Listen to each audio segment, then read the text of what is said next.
The presenting sponsor of Moon Tower Soccer is FVF Law. To find out what makes FVF a different kind of injury law firm, you can visit fvf.law. Hello friends, and thanks for listening to Moon Tower Soccer. This week, we'll recap Austin FC's hot and cold week and preview the upcoming match at home against St. Louis. My name's Landon and I'm joined once again by Mr. Jeremiah Bentley. Hey everybody, I'm Jeremiah Bentley, and I really appreciate Mike stepping in and holding the fort down last week. For one, I love the banter you guys have. For two, I love being relieved of the duties of having to sometimes remember the games that happened during the week, and I didn't really have to care at all about last week. So that was good. I was in Arlington for a work event. I was not at the second night of the Bruno Mars concert in Arlington, which oddly Bruno Mars has come up more than once in our pre-show prep. So we can lead into that like whenever it happens. So yeah, it's good to be back, and you guys did a great job last week. Well, thank you. Do you wish that this midweek game was the one that you didn't have to pay attention to? Man, this midweek game was a lot, and we will be able to get into that. And you talked about a hot and cold week, and my experience with Austin FC fandom is I know the vibes were running very cold before Saturday. I have not talked to as many people since Saturday as before, but hopefully they're running a little warmer now after the Copa Tejas victory over the weekend. I think warmer is appropriate. I don't think we can necessarily even call it hot yet, but warmer is probably the right word. Right. It's when you feel the shower, like I like to take a hot shower, and so you can tell that it's gone from cold to like warming up, but not quite enough ready. It's not warm enough yet to jump in. And I think that's where a lot of people are in terms of being how they feel about this season in this club.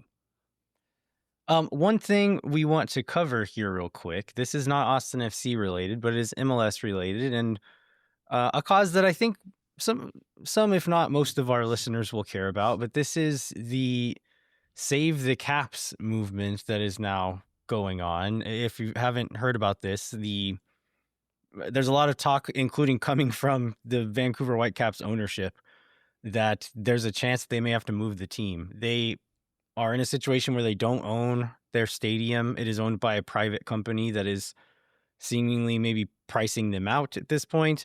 Not a lot of prospects for anywhere else to play, not a lot of prospects for anywhere to build, and not a lot of prospects for anybody who wants to buy. And so, I mean, just what they've done the last couple of seasons has been really cool to watch. On a selfish level, I still haven't been to an away day in Vancouver, which I would really like to do. I've never been to that city, and it's one that I'd really like to go to. So I'd like them to stick around for a little longer for selfish purposes as well. But it's just a really storied club. Like they've been around since the 70s. When we talk to what's the guy's name we've had on the show a few times? The guy who knows Vancouver, Paul Dolan. Played there. Oh, there you go. Yeah. Yep. Paul Dolan. He played for one of the original iterations and has been there the whole time. Like there's not a lot of that in North American soccer, really. So they're one of the teams who does have that history. And so if you want to support this movement, you can go to savethecaps.com, and there's a place to sign the wall and just kind of give a message of support. There's not like a big call to action right now. They don't have really a plan forward. It's kind of in the hands of the current leadership at that team to try to find some solutions, but it looks kind of dim at the moment as far as their long-term prospects in Vancouver, which is sad. Yeah, and when you say long-term is not very far away, because this lease, as it exists now, ends at the end of 2026. No agreement for 2027 and beyond. Don Garber and the league have already talked about that it's untenable and have not necessarily ruled out relocation. And there's also this World Cup thing, right? So the BC Place is going to be a facility for the World Cup. So there's just not a lot of time left for whatever people want to happen, although it's not a lot of time left, or there's not a lot of runway for a move to happen either. So it feels like a thing where maybe there's a temporary extension while parties try to figure these things out. Maybe there's a prospective owner that drops in, although I can't imagine anybody's going to want to step in without some assurances of what's going on. So it would be really sad. It's a team that does have a lot of support, does have a lot of history, is doing pretty well again this year. And and there aren't that many teams in Canada. I kind of hate for this league to lose another Canadian team, especially one with this kind of background and track record. Yeah, this is where Bruno Mars came up. We're looking at this venue, BC Place. They host the Canadian Football League team there in Vancouver, and then it seems like they do most, if not all, of like the arena concerts there, and so that's why we're talking about Bruno Mars. But I don't know. I just don't understand, like, who else in Vancouver is going to give them 17 dates a year to like rent that place from them? Like, I don't understand the economics on the venue side, like why they wouldn't want the Whitecaps there, because it doesn't seem to me like there's going to be a ton of other prospects to fill in that many dates per year. But I don't know. Yeah, I don't think the Rugby Sevens club there is going to be able to take up a whole year's worth of dates. So it seems like they need this club and the revenue on the building in order to keep going. But you're also right too. It's real nebulous on what the potential outcomes are, other than it seems like a lot of them are potentially bad, and we've seen it spill into the stadium. Right? There's a pretty big in-game show from the Save the Caps folks recently too. Yeah, they did a big march. They've been doing signs and banners in the stadium and stuff. So, yeah, we'll see what happens, but hopefully there's some positive outcomes up there in Canada. So returning to Austin, I feel like your headline note is really a good summary of the week. Check in.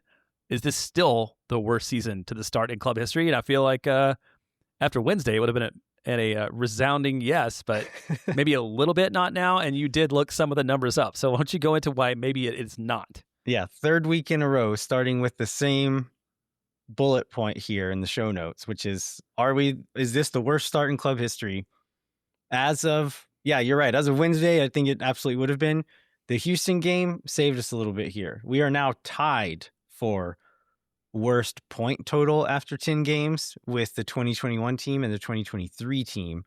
I didn't do rigorous math here, so listeners feel free to check me, but I believe our goal differential is better than we had in 2023. So if we're using that as a tiebreaker, then no, this is no longer the worst start in Austin FC history.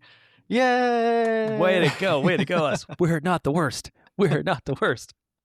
Hey, and there's reason for hope too. We'll get into this a little bit later, but a team that is below us in the Western Conference, which there are only two of those, is coming to Austin for a home match this weekend. So there's the potential for this to definitive. You know what? No, never mind. I'm not going to make predictions. Let's hope that this is not the opening statement of this show again next week, and just leave it at that. Yes. Yeah. I'll agree with that. Yeah, and I just wanted to follow up on that, like on what a weird week it was, like what a weird league it is. So Wednesday night happens, and we'll talk about it in detail. But then I go to my workout class on Friday morning, and then the head trainer, she walks up to me and she's like, "Oh," and I'm like, "Yeah, I don't even like. I know what this topic is, even though you've not said a word." Because she's a season ticket holder too, and I'm like, "I don't know what's going on. I don't want to get into it. Like, let's just move on from here and have a good workout." And then Saturday morning, I go to my golf lesson, and my golf coach, who's also a season ticket holder, he's like, "So," and I was like, "Liverpool won this morning. We're both Liverpool fans. Let's just talk about that. Let's leave out Austin FC." And then on Saturday afternoon, I ran into friend of the show and sponsor Eric Wilson, ran into some guys I've known since like way back in the City Hall days, and we all just agreed what we were going to do with no soccer expectations on Saturday.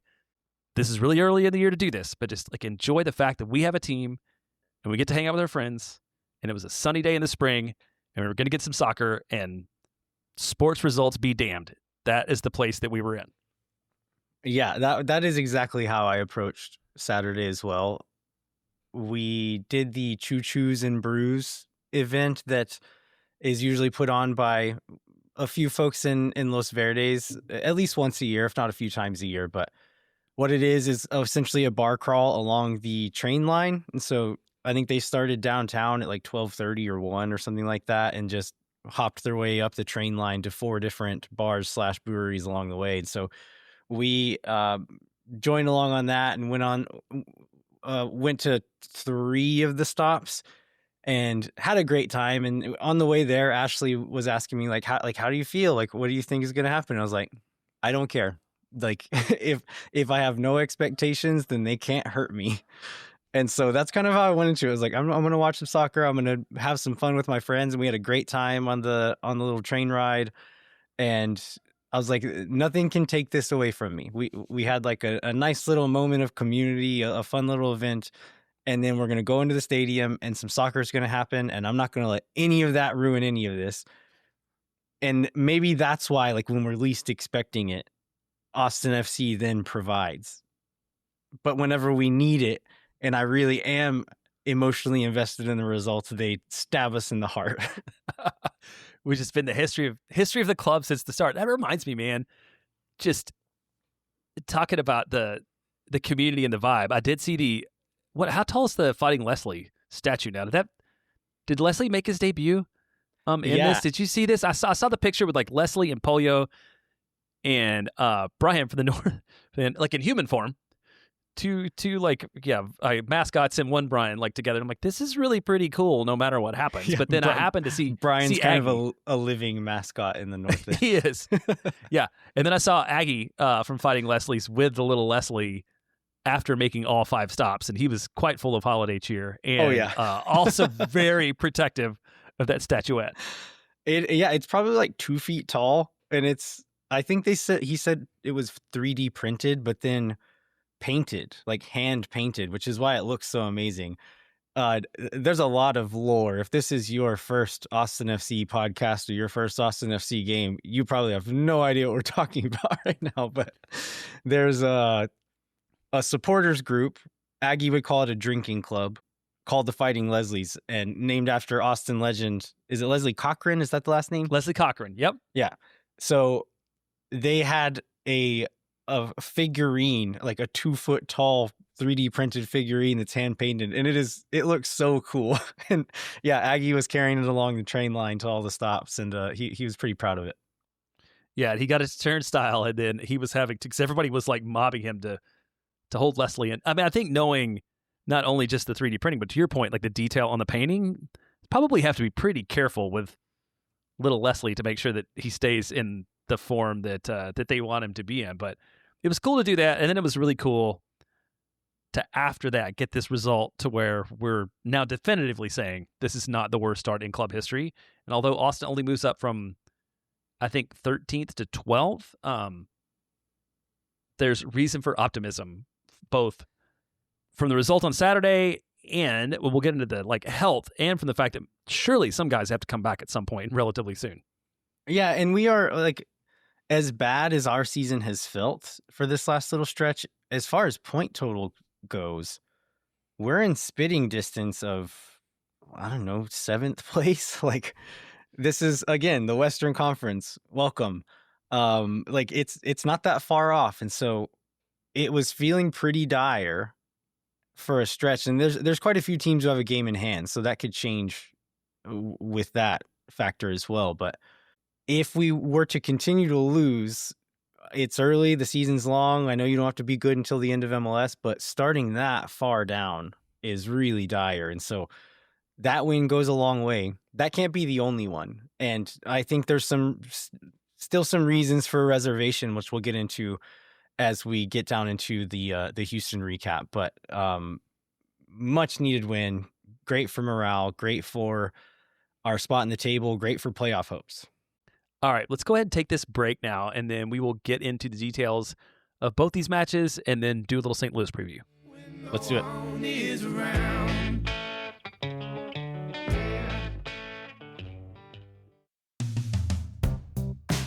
Moontower Soccer is brought to you by our friends at FEF Law. FEF is a different kind of personal injury law firm dedicated to community, transparency, and client education. And they have their own podcast called Summary Judgment that you can check out wherever you get your podcasts. You can go to FEF.law to find out what makes FEF a different kind of injury law firm and why understanding your legal options can dramatically change the outcome of a case. Once again, that's FEF.law. Amplify Credit Union is a member-owned financial cooperative that served the needs of Central Texans for over 5 decades. As a credit union, Amplify has no shareholders or parent companies. That means more of your money stays in the community. Amplify has been the home of fee-free banking since 2022. Their free checking accounts come with 0 overdraft fees and minimum balance, which means Amplify's fee-free checking accounts help you get more mileage for your everyday spending. And I'm going to steal the next line from you, Landon, because I was at an event. I was at an Amplify event last week, and this lady came up, and she's like, I want an open account with Amplify. And somebody from Amplify said, we're in, but you or your business has to be based in Texas, because it's open to any Texas resident. But this lady's business was based in North Dakota. They're like, can't help you. But if you're a Texas resident, we got you, bet your back always. So not just Central Texas, but any part of the state. Get out of here, North Dakota. Amplify membership is open to any Texas resident. Learn to trust your banking at an Amplify credit union. To learn more and to register for free parking at the Esperanza branch on game day, visit goamplify.com/moontower.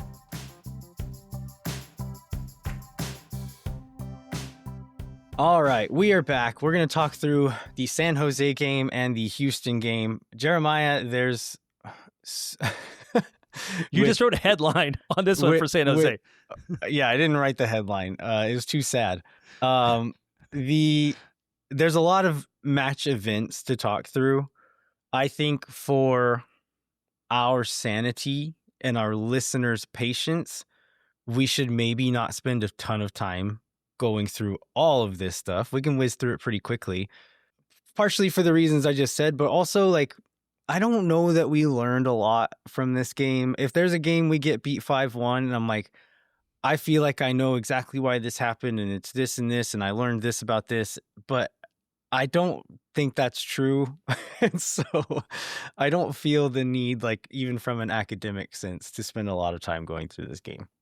I agree with you. I think the one thing that I would say for sure that's not Austin related is, given results so far, the one Wednesday, the win again on Saturday, for probably the first time in Austin FC's existence, like San Jose is just a really good team.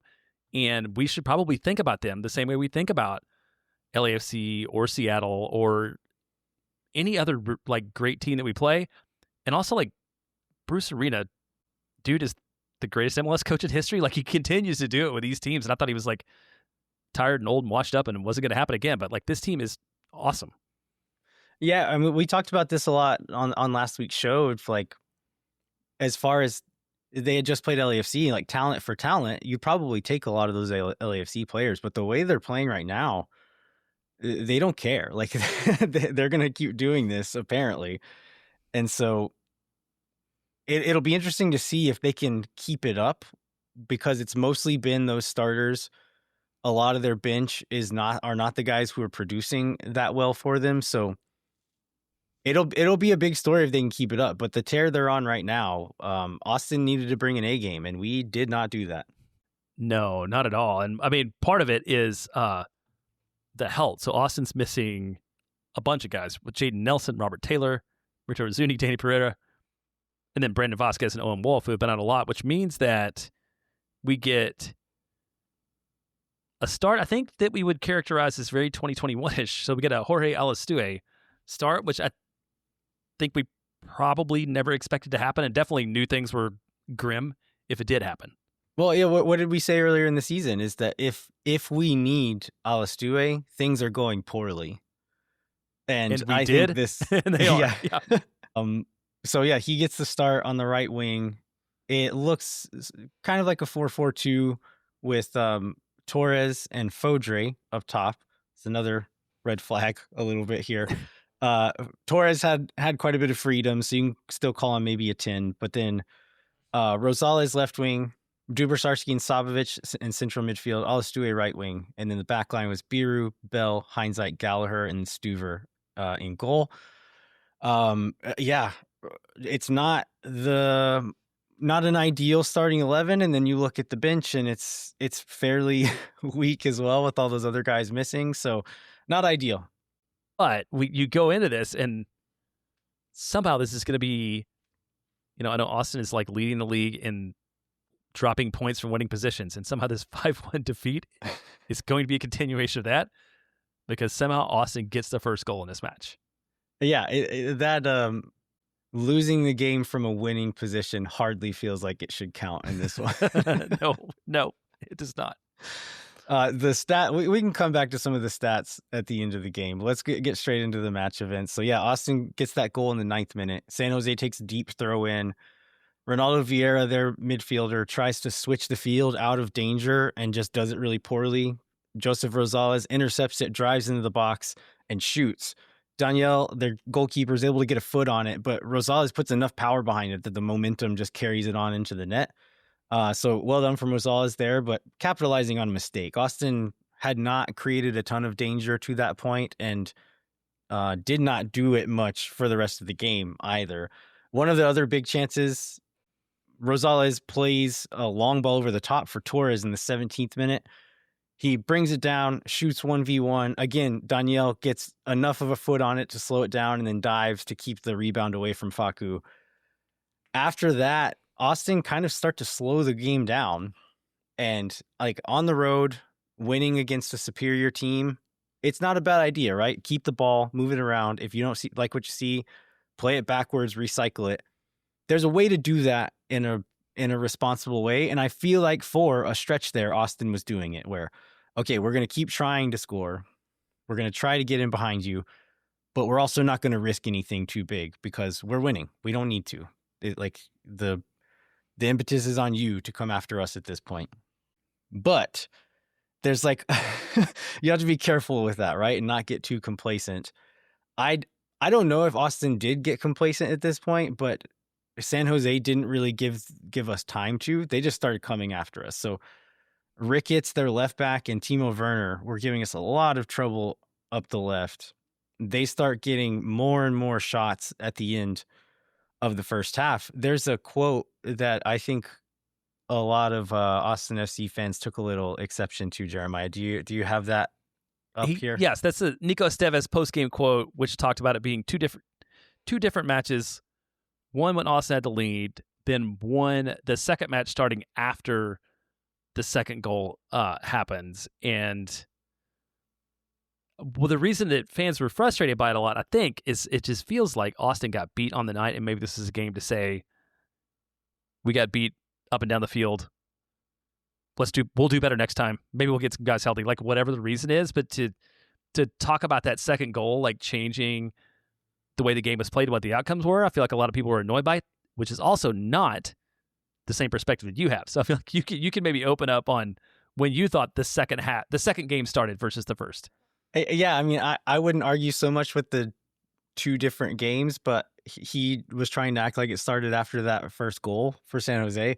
I think it started in like the 20th or 30th minute, where in the first game, Austin was okay.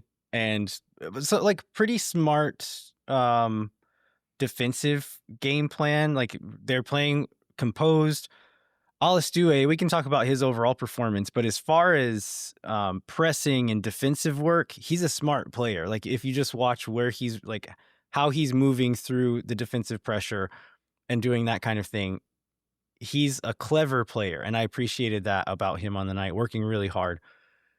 And so we that can get you to a certain point, but if you're not creating more chances, it's only just going to be more and more pressure coming at you. And I feel like that started well before San Jose's first goal. Yeah, totally. One thing I told you before we started recording is I had to go back and rewatch the highlights from this one because I had erased it from my memory, and it's so weird for it to be a 5-1 match and all the highlights, especially the first half highlights or the first like 60-minute highlights, are like Brad Stuver saves. Like Brad Stuver doing things to keep this from being like 5-1 at halftime was incredible. And so I think even like the little FOTMob ratings, which we know are not always great, like even usually if a guy gives up 5 goals, he's going to have like a 4, and he's going to be red. And like Brad on the night still, I think, ended up like green as one of the 2 or 3 highest rated players on FOTMob because of everything he had to do to keep this one as close as it was, even though it ends up not being close. Yeah, Ashley was out of town for this one and didn't watch it, and she asked like, were any of the 5 goals Brad's fault? And I was like, I genuinely don't believe so. Like maybe was it the last one? Maybe he could have done a little better to come out and cut off the cross, but he made so many good saves. Like it could have been 5-1 by the 60th minute, if not for Brad Stuver. So yeah, no fault on him at all. So we get through the first half. There's a few near misses from San Jose, a few big saves from Stuver. Second half comes out, and it's pretty much all San Jose again from the very start. Austin is collapsed into their own 18 for long stretches of time. There's a moment, I think in the 50-something minute, 55th or something, Reed Roberts, their young center back, puts a boot high and catches CJ Fodre in the back really hard. They take a look at it for a red card. They end up just giving him a yellow. I again, I have like my, I have like my spirit of the game takes. I kind like there's no malicious intent behind this, I don't believe. But again, the consistency thing, man. We've seen so many soft reds given just this season, not in history, like this year, including against our team. That if this isn't getting showed, and there's pictures of CJ's back coming out with just like huge cleat marks down his back. Like it was a nasty foul, and they just said, "No, that one's fine." Yeah, and when you say back, like they start like at his shoulder blade. These are Yeah, not like mid back. This is not like, oh, he got it a little bit high. This is like I would be out for 3 weeks if I could get my foot that high from like pulling a hamstring. So like it was, yeah, it wasn't malicious, but I don't know that intent matters so much. It was a dangerous play for sure. yeah. If you want to say something could have changed the game, that could have changed the game. Like us going up a man while we're winning, that could have absolutely changed the game. I don't want to spend too much time on that just because of how terrible the rest of the game goes. I don't know that we have any right to say that, oh, Austin deserved this or this or this. No, no, no. We didn't deserve anything in this game. Like maybe that red card, sure, but would you have been shocked if we got the red card and then San Jose still scored 4 on us after this? No, I don't think with the way it was going up to that point, like the red card would be the one thing that would have given me hope that maybe we could have held on for a tie, but it seemed like that team was still a team that was going to lose on the night. This Austin club. Christian Ramirez and Mikael Desler come on at 65. They're two of like our veteran players who were available but were rotated out just because of fixture congestion. And then Alistue goes off, CJ Fodre comes off, and then Gallagher pushes up to the right wing. The onslaught continues from San Jose. There's a ball up in the air into the box. Dubrsarski goes in to try to clear it with like an overhead kick, whiffs it, takes down a San Jose player in the motion, and gives up a penalty here. And yeah, I mean, we were already saying the game changed before this, but this is kind of when, okay, Austin's not only not in this game anymore, but they are just dead after this point. Timo Werner buries the penalty, and then it just is on after that. Yeah, and this is one where sometimes you can debate whether a pen should be one or not. This one's pretty clear. I don't see there's any world where it doesn't get picked up. That's too bad because, like, I've thought the world of how Nico has developed so far this year, and so hopefully this doesn't really set him back. But clearly, this is like probably his worst performance on the year, and like the bounce back from that will be interesting to see. Yeah, I have some thoughts on this later on as far as like combinations of midfielders, but Okay. yeah, you would definitely like on a defensive play where that is what he's strongest at, right? You would hope he could do better there, but it's a really clumsy play, a really bad mistake. A young guy, hopefully he can learn from it and move on from it, but yeah, hopefully it's not hindering to the momentum he had leading up to that point. The third goal comes in the 83rd minute. This is a big. It's hard to keep up with Landon, so yeah. I get it. Some goal happened in some minute. This one's a Timo Werner switches the field to Paul Marie. Marie crosses into the box with his first touch, and Judd finishes it. The ball is nice. I mean, honestly, watching back, like maybe Z, who was playing left fullback. We didn't mention this. Biru comes out injured in the first half, and so Kolmanich has to go on. If you're talking about keeping the ball and like keeping pressure going forward, Kolmanich has some gifts as far as getting balls into the box, but as far as build-up play and keeping the ball, like he's far worse than Biru at that kind of stuff. So that didn't help either. But yeah, this ball over the top, like maybe Z could have been a little bit closer and challenged the cross, but probably not much. I think hindsight could have been a little bit more aggressive on Judd. Maybe just trying to body him off of his line. It's a risky play because he's in the box, so I get why he didn't, but Judd's able to just slot it past Stuver there. Fourth one comes just on a really stupid play from John Bell. There's an errant long ball over the top, no pressure on whatsoever.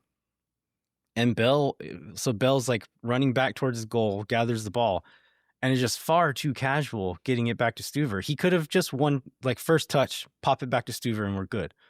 But he takes a touch, takes another touch, and then by then, Uzuni Buddha has run up behind him and picks his pocket, and then scores 1v1 with Stuver. And then the fifth one comes late on. This one, I feel like this one's just tired legs and tired brains and sad hearts. And nobody's just trying very much at that point anymore. And they're able to kind of chip across to the back post, and Judd heads it in. That's the one where, like, maybe Stuver could have come out aggressive and gotten the cross, but who cares at that point? Yeah, that was not material in the evening. And this is, that last 40 minutes, it was a combination of San Jose being better and being smarter and working harder. And I think that was the most disappointing thing coming out of Wednesday, was to see Austin not only be like just the worst team overall, but also like to not really put in that hard run at the end of the match. I think that was the thing I was most worried about on the night, was like, what is this?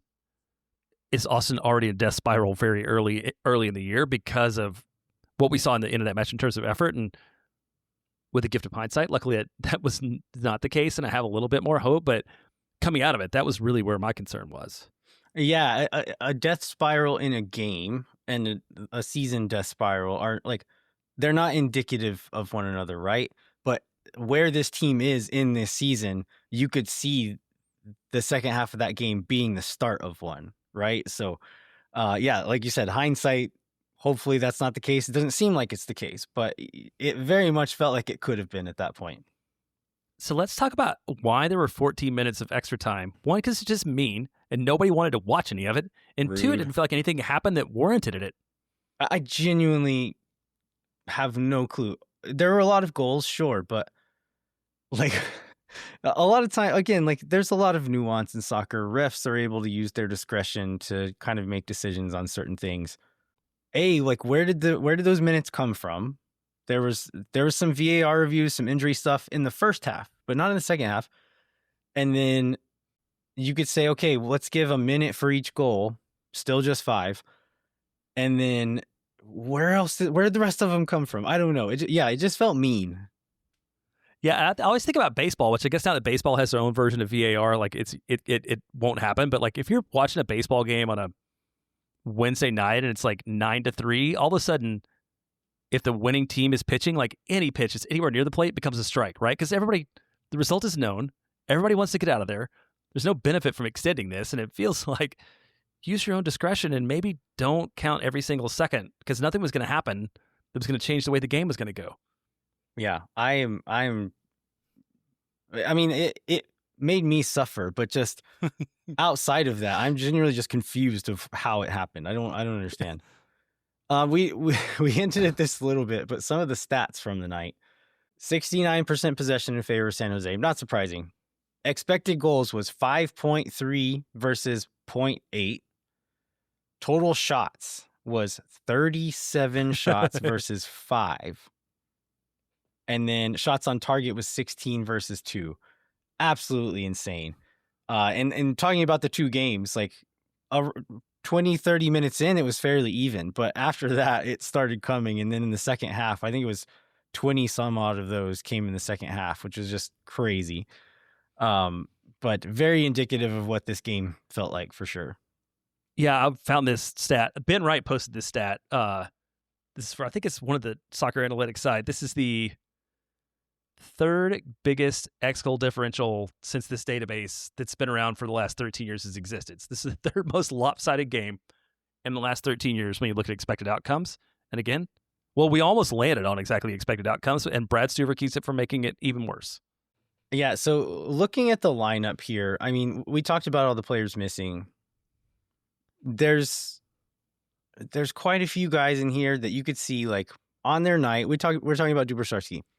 On a night where they are the young guy in the team, like the weak link on the team, there's enough strength around them that they can play a role, and that's enough.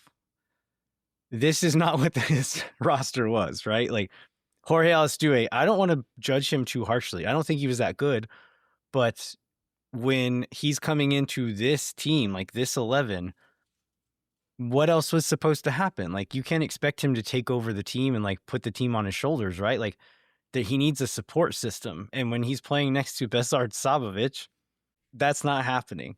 And then Fodre in front of him, John Gallagher. And I'm not saying this to be mean to these guys. Like, these are backups. These are our backup players.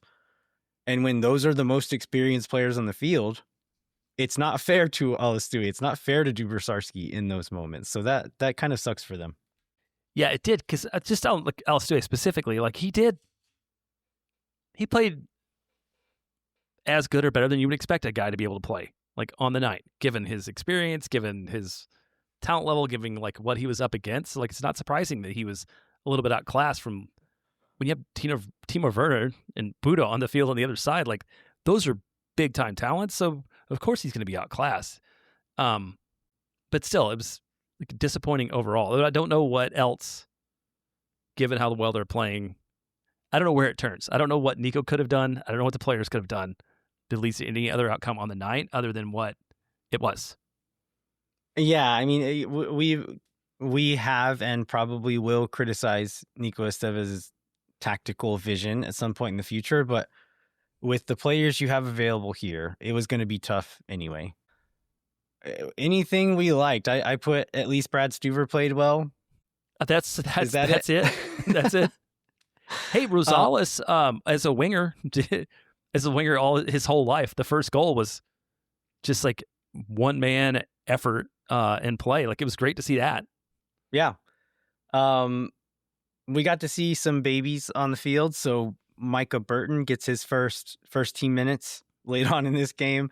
Irvin Torres comes into this game. So again, not the best of circumstances, and probably mostly going in to say like, hey, we've got another game this week. Let's get some of these guys off the field and not have them run for an extra 14 minutes at the end of the game.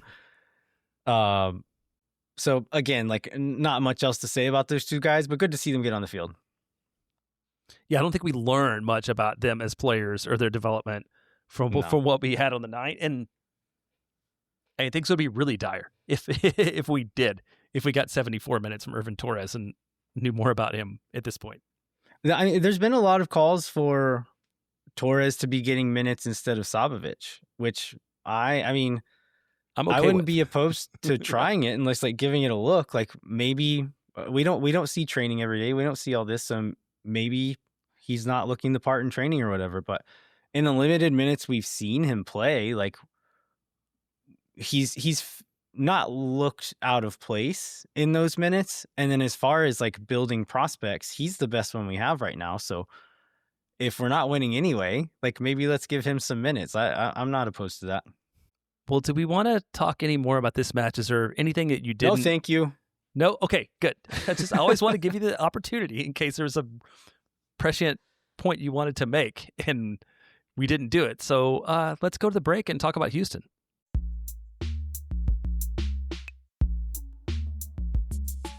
Moon Tower Soccer is brought to you by Sage Wilson Realty. You should be looking to score your next home. Whether the rates are up or down, who knows? They'll probably change tomorrow. Just don't get caught offside in this market.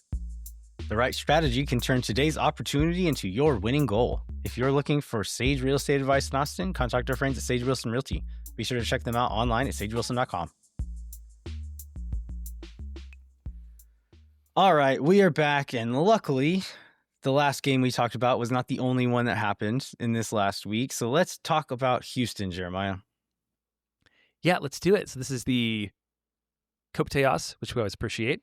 Houston had like a pretty decent traveling crowd. They had there's always the one section at the top corner that's open to traveling fans. I believe they had a second one next to it, and there were a fair amount of orange jerseys in the north end, although they were camouflaged as green, various shades of green seats by about 80 minutes into this match. But good on them to show up.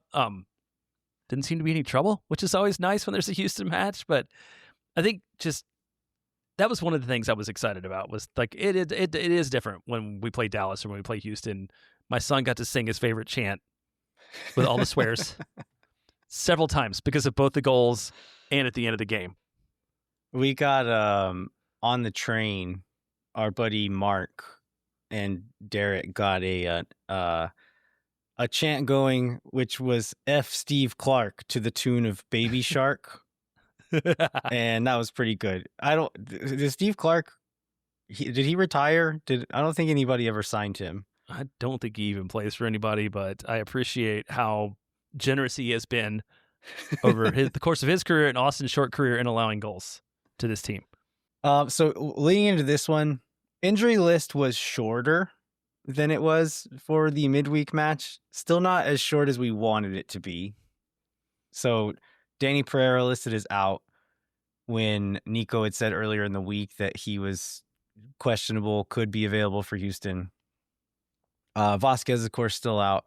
Robert Taylor was listed as out after he injured himself playing a pass last week against Toronto. And then Owen Wolf was listed as questionable for the first time this year. I was not getting my hopes up just because of the timeline of everything, how long he's been out. Like, being out for 1 week and then being questionable is one thing, but being out for several months and then being questionable, that's a different thing to me. And so he ended up not making the match day 20, but still nice to see the status by his name change. Yeah, I was really hopeful that he would be on the match day 20. I was not expecting a start, or maybe even for him to play, but I was hoping that he'd be available. I was hanging out with Phil West before the match, and Phil was kind of in the same place. Like, even if we don't see him at all, just if he was somewhere as a choice, that would be great. And we didn't get that, and as it turns out, we didn't need him because largely the same team with a couple very important additions had a very different performance on the night than this club did in San Jose. Yeah, so a few changes, but some pretty key ones right from these rosters. So we've got Uzuni and Ramirez up top, Sanchez and Rosales in the midfield. So Ilie is back in the picture here. Torres right wing, Nelson left wing, and the back line is from left to right, Biru, Heinzike, Svatak, Desler, and then Stuver in goal.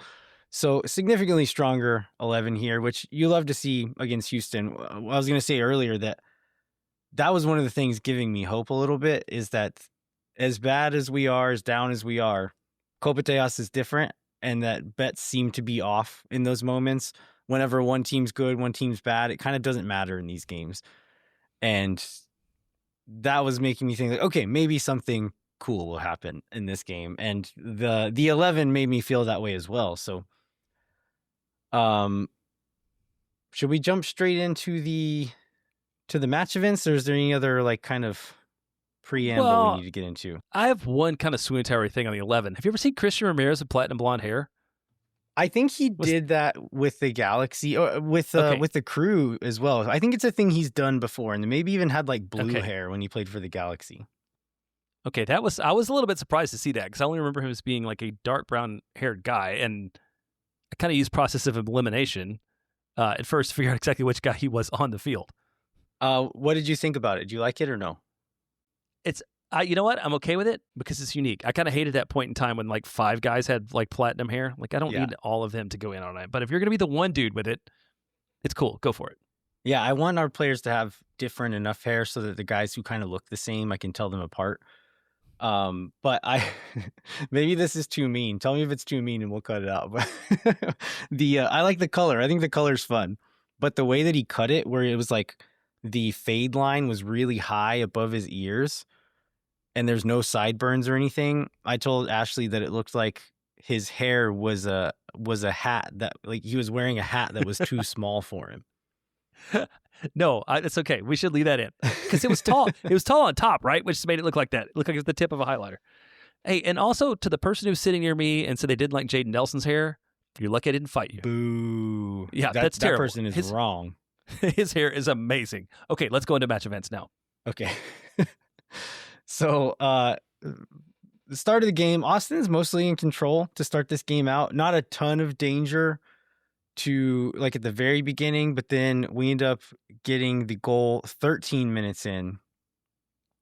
This one comes from, one thing I was saying from the very beginning is Facundo and Jaden are playing with confidence in this game.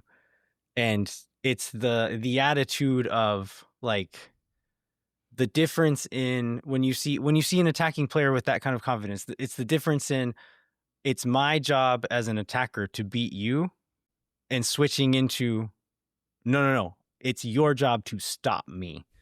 And just having that mentality of like, I'm going to beat you, do your best.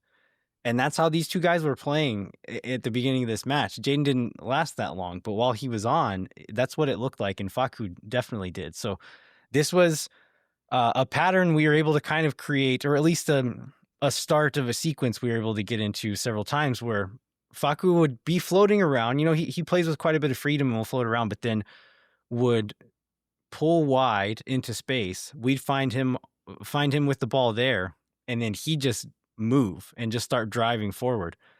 And it's a thing I feel like we haven't seen enough of in games. And I think Houston maybe gave us a little bit of that with they started Hector Herrera and Artur in the midfield, both older gentlemen, not covering the amount of ground that they once did.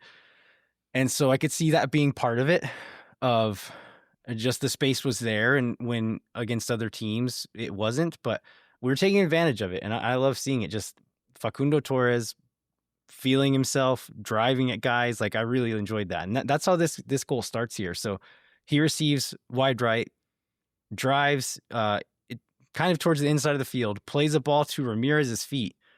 Ramirez kind of turns outside, and you see Torres get like disappointed, like he wanted the ball back.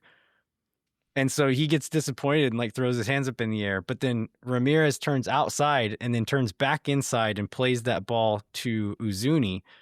And once Torres clocks that, he's like, okay, it's back on. Uzuni receives it, just drops the ball back to Torres with a gentle little pass first time. Torres finds Nelson on the far side. And then Nelson does that, just those dribbly wingers, this move where receive outside, take a touch this way, and then with just a really quick, tight touch back inside with just enough space to get that shot away, and whips one towards that far post. And it hits, if it hits 1 inch further to the right, it probably pops back out and is in the scrum there, but it hits just inside enough on that far post to bounce in and score. So I mean, really great team goal, really great finish from Jaden. We haven't seen enough of this, but it made me happy to watch it this time.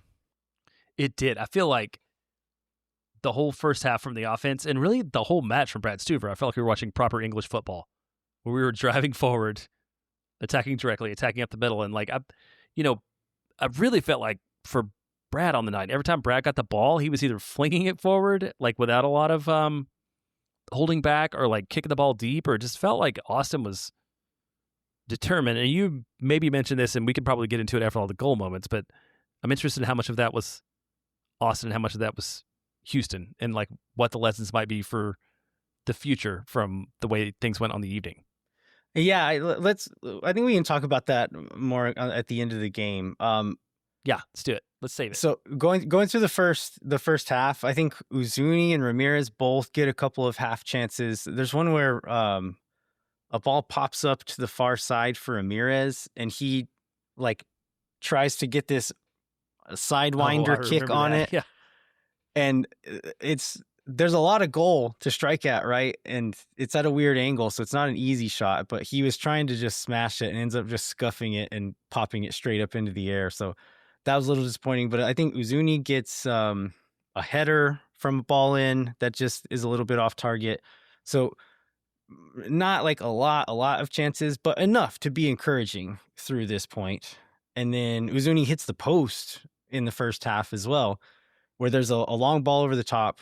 His first touch is a little bit heavy, but he recovers it, beats a defender and creates his own chance, and then curls it with his left foot, and it goes off the post there. So just another moment where just being clever and being dangerous in a way that we just haven't seen enough of earlier on in the season. It's great to see him doing it now.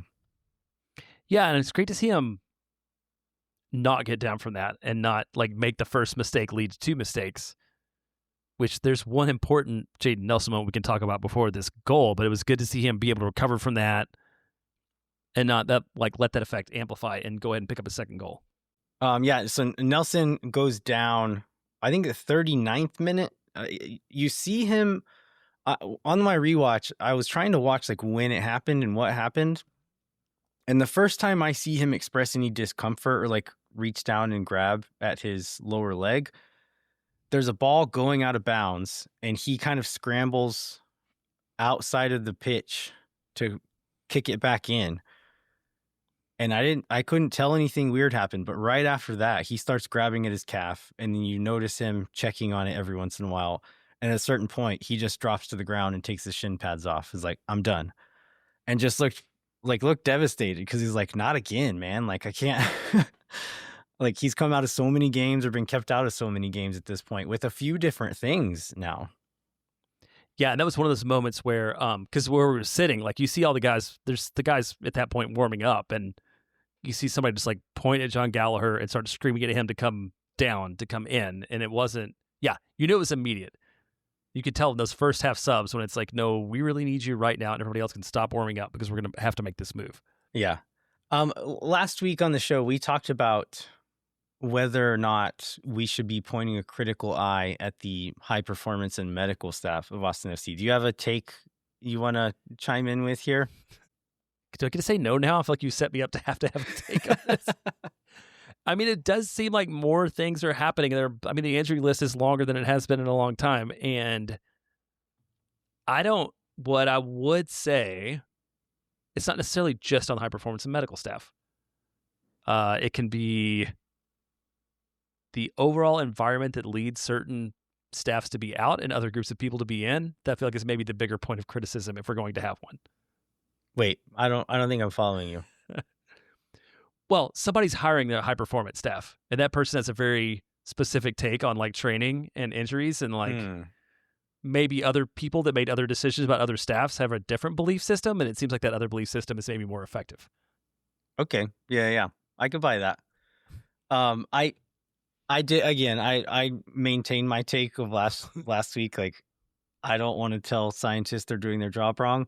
But one thing, tell me if this helps contextually, but I looked up the availability report for the whole league from last week.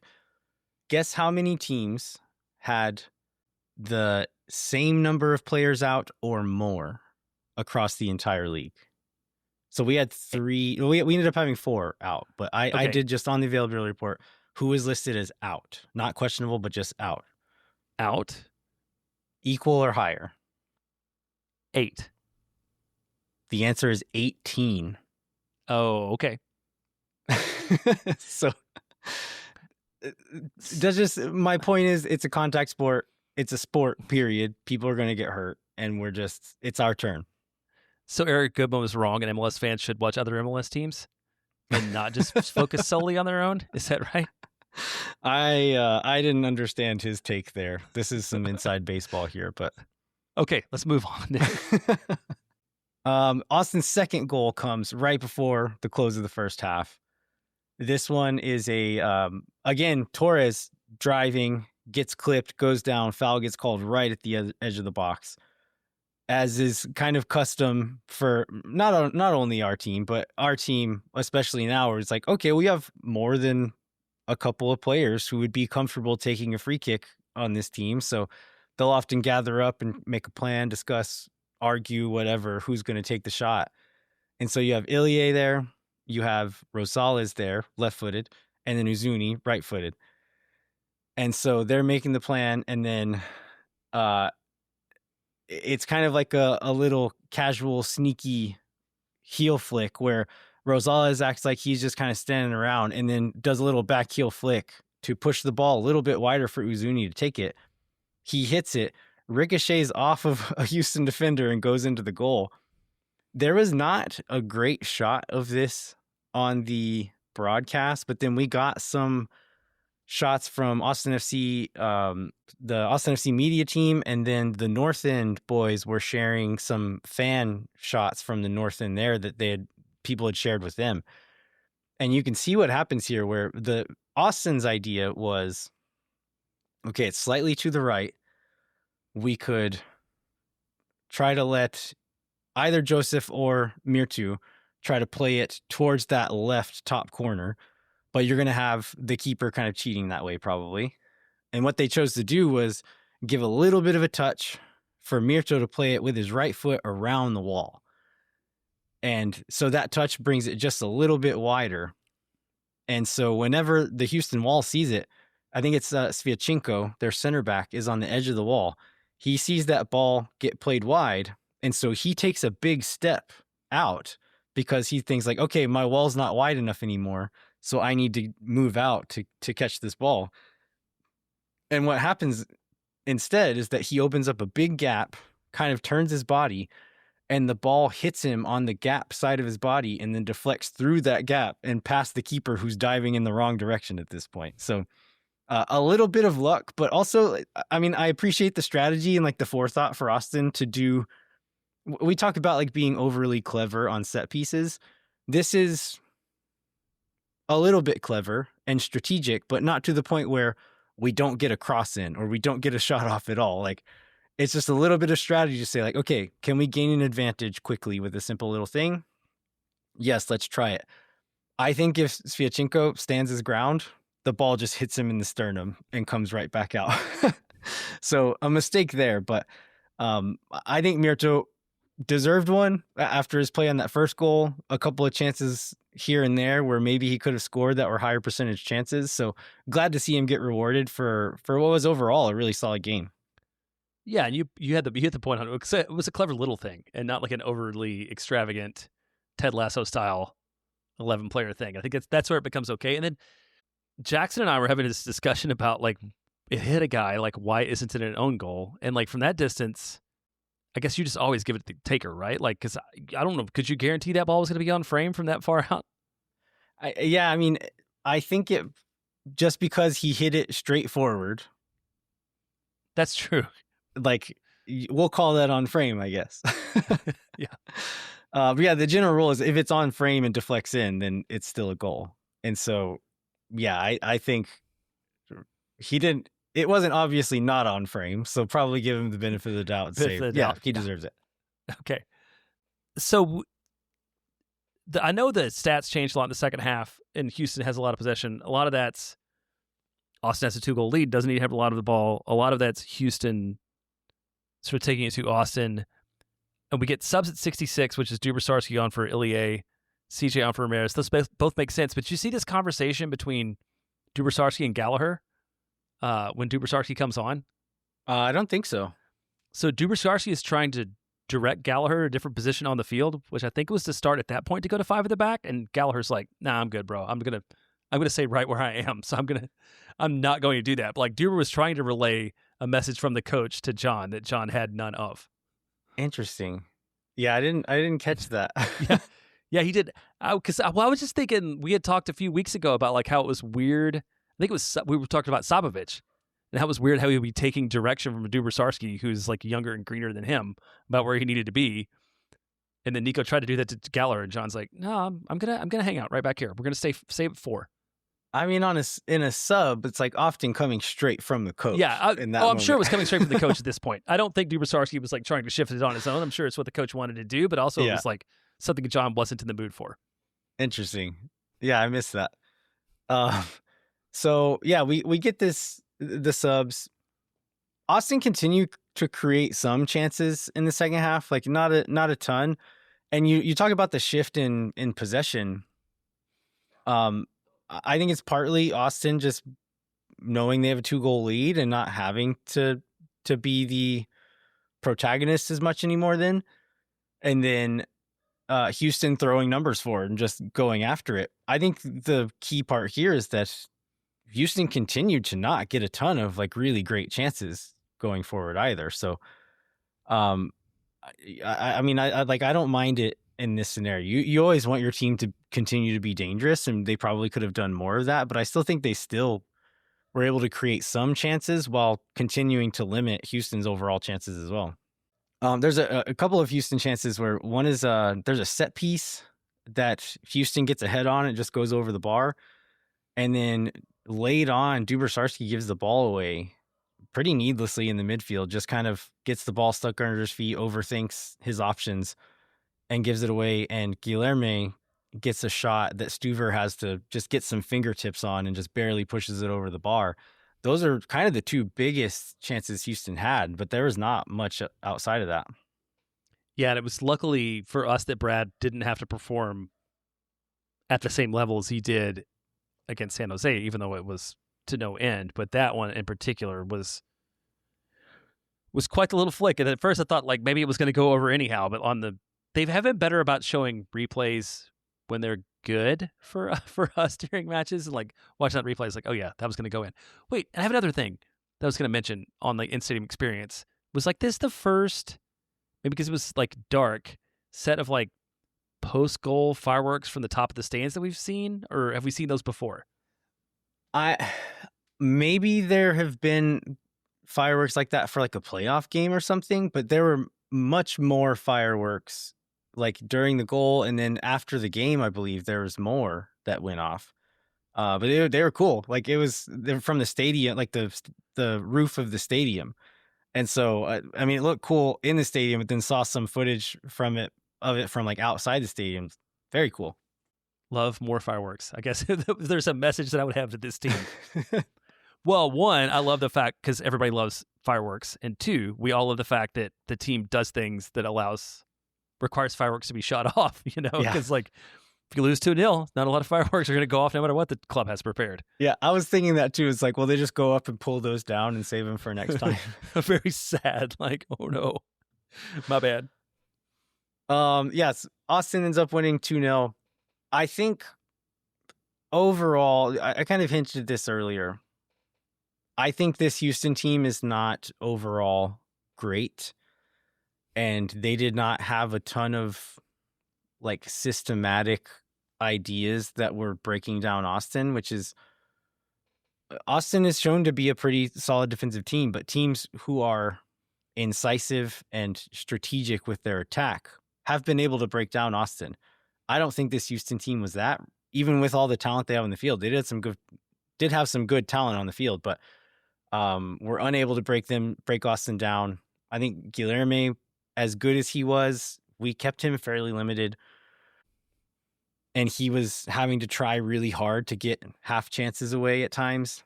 I want to talk about Mikael Desler. He was a monster in this game and really frustrated Bogusz. Offensively, Desler was good, and I think he was a really good cog in like moving the ball forward. His positioning is so good. He's so quick and clean with the ball. And so I love that part of him. But defensively, he was excellent in this game. Mateusz Bogusz, we know how good he has been in this league before. He was playing over on that left side. He would drift around and kind of find space elsewhere sometimes. But when he was on Desler's side, very rarely did he create anything out of it. And at one point, I think Desler... Yeah, so Desler follows him upfield, and Bogusz has the ball at his feet. And it's that thing when you're like on a guy's back, and he's just kind of like keeping the pressure on. And I think they eventually called a foul, or maybe he just played the ball back, and Bogusz like gets really frustrated and just like slaps out at him. And Desler's like yelling at the ref, like, "Hey, did you see this?" And then later on, Desler goes past him, and Bogusz leaves in like a pretty harsh foul, like leaves a little bit extra in on it, like more than he needed to. And Desler gets up, like this is one of my favorite parts of the game, but Desler is like frustrated and angry, but not like losing his cool, and just slowly starts walking towards Bogusz. And you can see on the broadcast, there's like a close up on his face, and he says, "Hey, what's your problem?" I love the what's going on? Yeah. Like I think in my older age, meaning the last like year and a half, this is a strategy I've started using in my soccer games, where it's like, okay, don't lose your cool.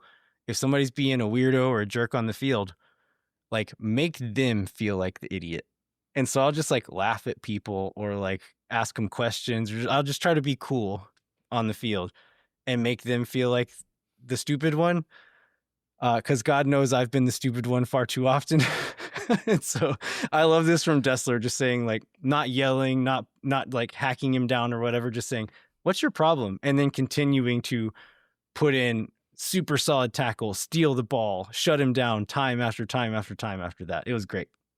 Well, one thing I wanted to talk about was just having a clean sheet. We just talked about that super save, and that probably doesn't change the outcome of the game. But man, it feels like a club that really needed one of those, and like Brad really needs one of those after all the things that he's done to like keep it competitive or keep it close or preserve a tie or like whatever, to be able to like come off that field not only with a victory but a 2-0 victory has to be really important for this team.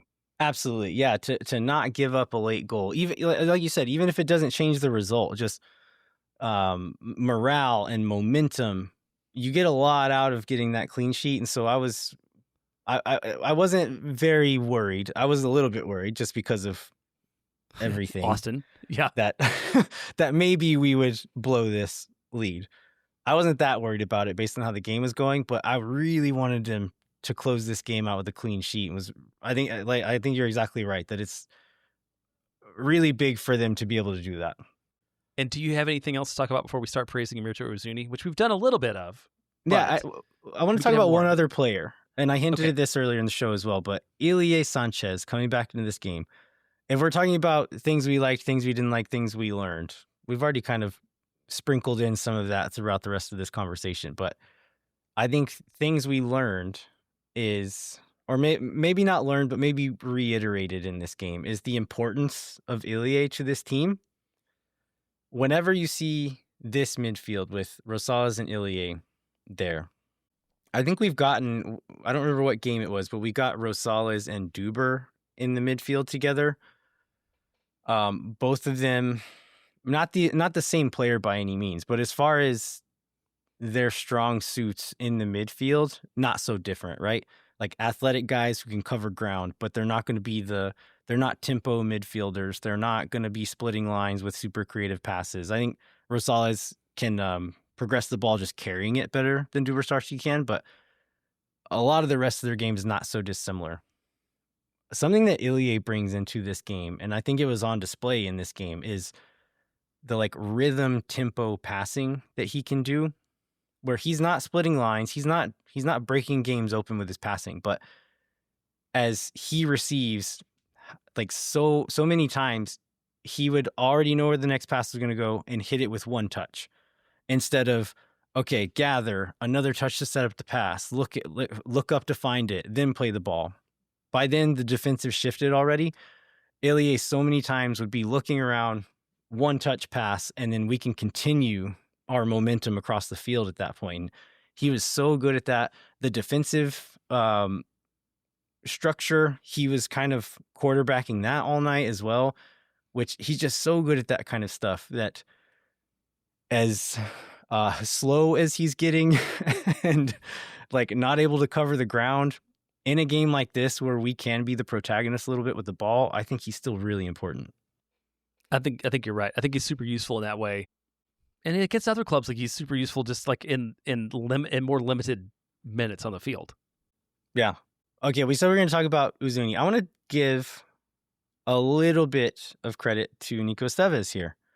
I feel like as much as we've criticized him over the last few weeks and may continue to do over the next few weeks, the defensive setup was good in this game. I think early on when Houston was trying to play out of the back, they had two center backs split really wide, and then Artur would often drop in between them. And instead of just pressing the center backs every time they had the ball, we would kind of just let one of the center backs have the ball and take away all of their passing options, like their easy passing options. And so when you've got Hector Herrera, Artur, these guys in the midfield, we're saying like, no, these guys aren't going to beat us. We're going to take them away. We're going to let your rookie center back beat us with the ball. And like, you find the pass, you break these lines with a clever ball, and just asking those guys to do it. I really liked that strategy, and it paid off for us early on. Yeah, I think the criticism has often been that like there's not a game plan, and on this one there definitely like absolutely was a game plan, both defensively and offensively, as we've talked about. And it's cool because it's like not exactly the same as like you would expect. Like he is flexing what he wants to do to the opponent and to how Austin lines up against them. So that's encouraging. And hopefully we just continue to see more of that as more players get back and he has more flexibility to try to impose what Austin wants to do on the other club. Yeah, and I will say that there is often a defensive game plan. It doesn't always work, but there is often like something going on where it's like, okay, I can see us doing something a little bit different against this team. Offensively, I'll be curious to know, like, is this game a breakthrough, or is this Houston not being very good and us taking advantages of gaps they were giving us? Like, I mean, that's great. If they're going to give you gaps and we take advantage of them, I don't want to take any credit away from the players for doing that. But was that a systematic plan? Was that strategic, or was that just how the game happened on the night? I guess we'll find out. If we can do it again, then all credit due. But if we see more games like the ones we've seen in the past, then maybe it was a fluke. All right, let's talk Mirto Uzuni. Let's do it. I feel like we've mentioned his name a lot in recent games. I don't feel like we've like drilled into why he has been better. And I think he deserves it. Like, he gets the goal. The goal, like we said, the goal is a little fluky, but his game overall was really good, really influential in the Nelson goal as well. And then just really important throughout the night. So did you so he won man of the match, and they get to go play the drum at the end of the game. He was hitting that drum harder than I've ever seen a player hit it, which just was very on brand for him, it felt like. For sure. Did an interview with Andrew Wiebe. So Andrew Wiebe is on the ground. This is like the match of the night where they send him to be the on-site correspondent. And he did an interview with Wiebe after the game. And I really liked that. I mean, just Mirto's going to Mirto, but it was very much like the boys deserve this win because we've been working really hard. We don't feel like we've gotten the results that we deserve so far. And so we really needed this one. And I think my teammates really deserve this one, which I think Uzuni's whole thing is a little bit polarizing. I kind of like it. I'm kind of into his whole shtick. I know other people aren't, but I thought this was a very humanizing and endearing interview. And just because we sometimes forget about these, and one, we haven't had these a lot this year. He does end up on the bench on the MLS Team of the Week this week for his performance. So it's good to see him get credit from the league for what he was able to do. And yeah, I love him still being him. Like him doing the little crown celebration, even though people think that's kind of over the top. Like, forget about it. He's just going to be himself. So I do it. And now he's up to 3 goals on the year, which I know is not a ton, but considering what Austin's goal leaders have been in the last couple years, like there's a path to him at least getting into double digits, if not more, if he just keeps staying on track.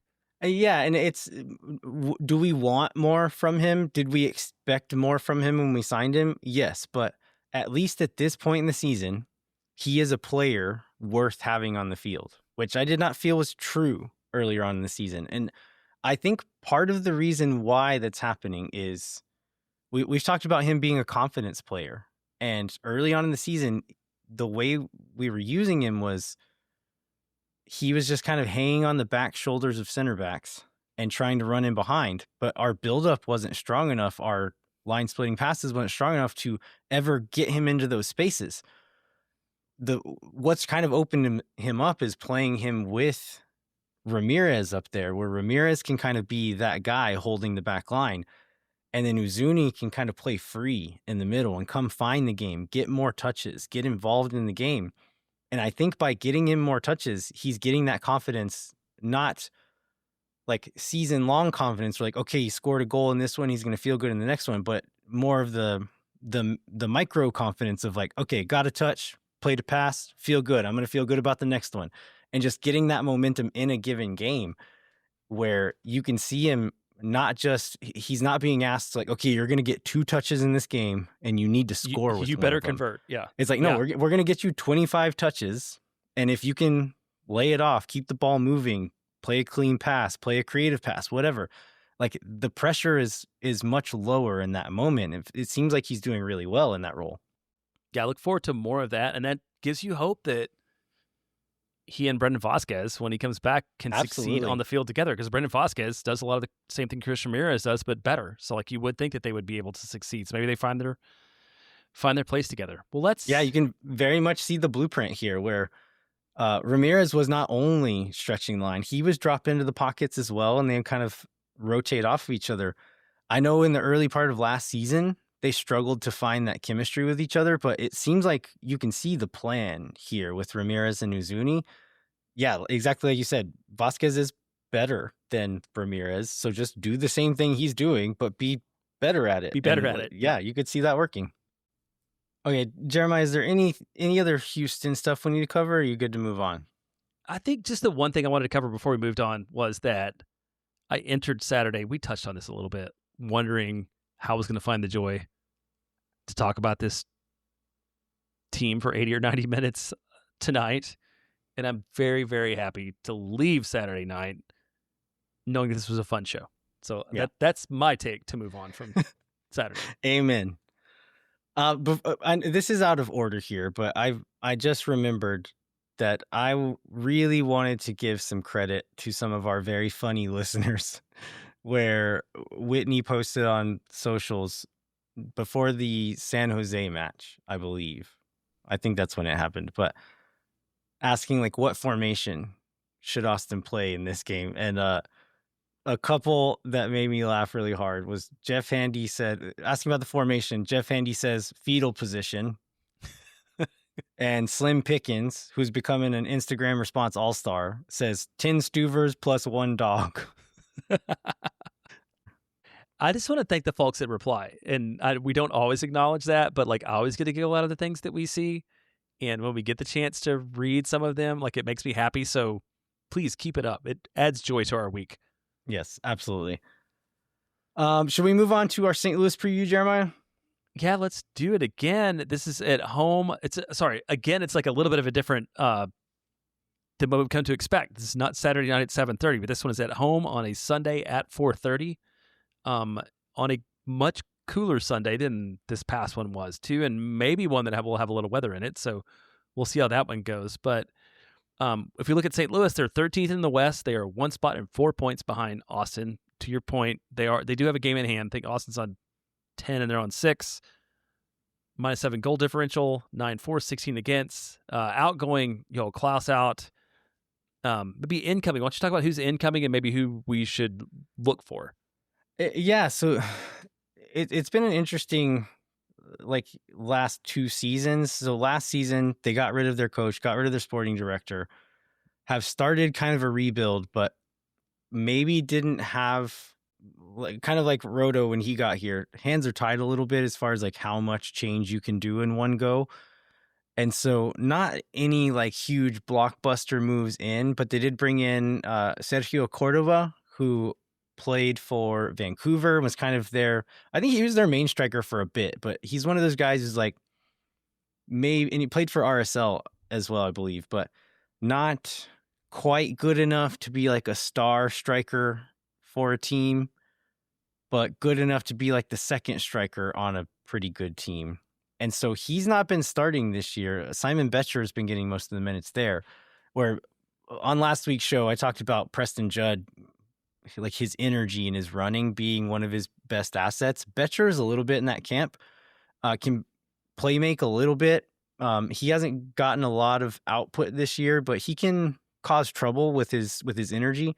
So Betcher's been getting most of the starts, but Cordova is like a runner. Like if he comes on late in the game, he's a guy to watch, especially against an Austin team who's given up goals late. Daniel Edelman is a player they brought in, young Red Bulls product that they brought in playing in the midfield. And then they also brought in, do you remember Mamadou Mbake Fall that played for LAFC a few years ago? Yep. Sold him to, or either sold him or maybe he was on loan or whatever, but he was playing for Barcelona's B team and then played for, I think, Villarreal, another Spanish team. I don't remember exactly which one. Couldn't break into the first teams there. Came to St. Louis. I think he had some like visa issues or something, but has only played one game so far this year. Don't know what the deal is there. But I think the real stars are guys who are already on the team, or like the main star is Marcel Hartl. Has 3 goals, 1 assist. I think those numbers probably don't do his quality justice. He's a really good player. And so that's a guy to keep an eye on. Edelman, who we just mentioned, has 3 assists, and Simon Betcher has 1 goal and 2 assists. They only have 9 goals on the year, so not a lot of goal contributions from anybody. And I think that's kind of a team thing, and not to discount the quality of a guy like Hartl, but they are behind us in the table. They've scored less.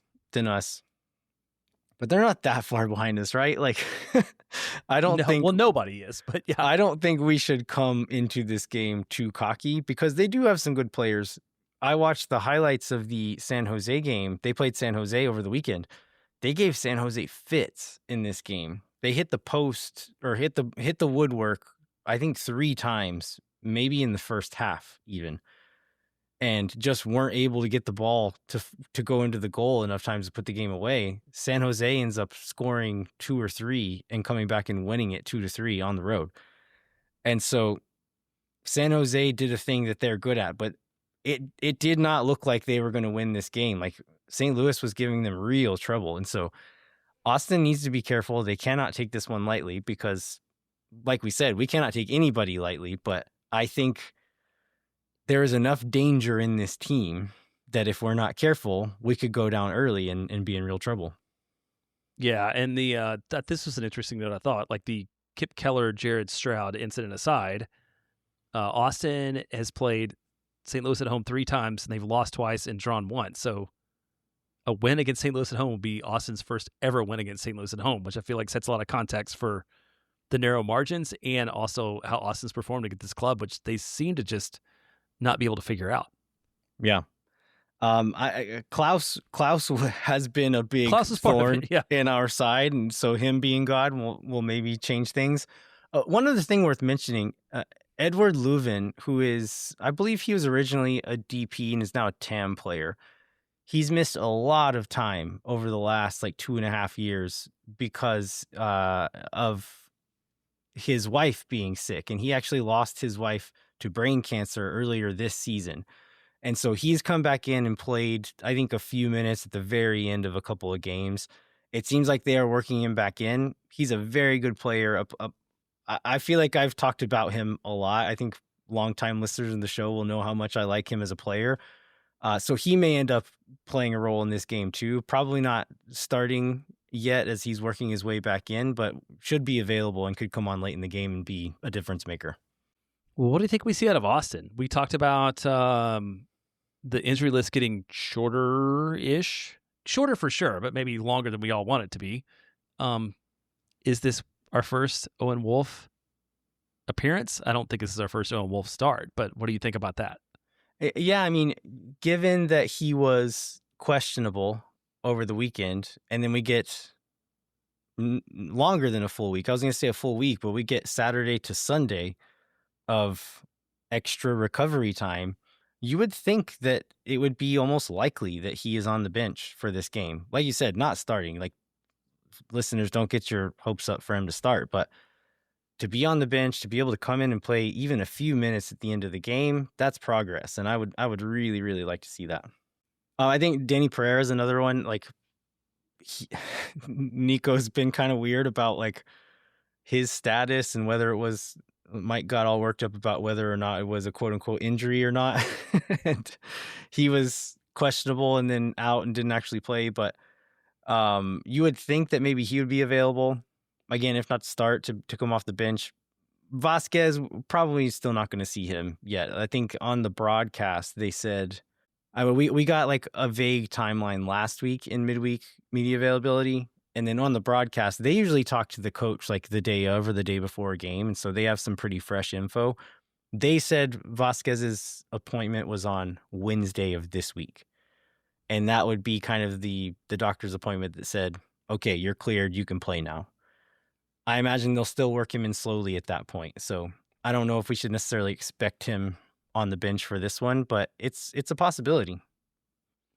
I mean, I've never been a professional athlete, but it's just so weird how this magic doctor's appointment that we've been talking about for, 3 weeks from now, like might finally pop up. Like, I feel like if you're an MLS player, like you should be able to find that time to get into that doctor. But I'm assuming he's not been far enough along that they think he's ready. It's not like the doctor's busy and can't make time for him. Yeah, I would guess there's conversations going on between the Austin medical staff and the doctor and saying like, we don't want to play him this week anyway, so we don't want you to clear him yet. Let's wait, and you can see him when we're actually ready for him. I would guess that's true, but I don't know. So I think the reasons to be excited about this one are it's at home. It feels like this is a team that Austin should be able to dictate the game a little bit too, and like play its own style and not have to respond to what the other club is doing. And I feel like just like against Houston and our other win, this is when Austin's at its best. And if we're going to have any success this year, this is the kind of match that Austin has to win. Yeah, especially at home, right? Because we have this full week of rest, but then following that, again, we're back to the short week where we go to Minnesota and then to San Diego. Those two teams, like Minnesota's been okay. San Diego's on harder times, like not doing as well as folks expected them to do, but road games are road games in MLS, and they're always hard. You need to win your home games. And again, we were saying don't underestimate St. Louis, but they're where they are for a reason. And so, like, take advantage of this, get these 3 points, and that will do a lot for getting these 2 wins in a row, moving up the table a little bit, hopefully, and putting yourself in a position where once you have a full strength roster, we can start actually competing for playoff spots and not just wishing for it anymore. Absolutely. All right, let's close this out. All right, we'd like to remind you to rate, review, and subscribe wherever you get your podcasts. Come find us on the internet, wherever you're on the internet. And we'll have still working on the Patreon stuff. We'll have more details out soon. Thanks so much for listening. We will be back next week to review the St. Louis match and then preview the Minnesota and San Diego away matches. Until then, I'm Landon Cottom. I'm Jeremiah Bentley. We'll catch you next time. When no one is around.